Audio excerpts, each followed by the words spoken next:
శివుడెవరు అంటే నిత్యాయ అని పిలిచారు శంకరులు.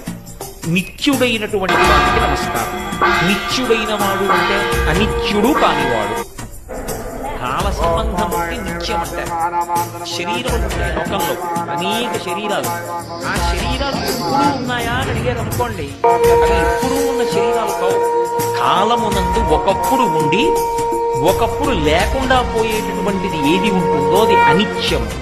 అనిత్యమైనటువంటి వస్తువు అన్ని వేళలా ఉంటుంది అని చెప్పడం సంభవం కాదు. ఈ లోకంలో ఒక లక్షణం ఉంటుంది, ఎవరైనా సరే కొంతకాలమే ఉంటారు. ఇది ఎక్కడి నుంచి ఎక్కడ వరకు ఉంటుందంటే దేవతల దగ్గర నుంచి కూడా ఉంటుంది. అందుకే దేవతలకి త్రిదశులు అని పేరు. అంటే వాళ్ళు పుట్టినప్పుడు 25 ఏళ్ల వయస్సుతో పుడతారు.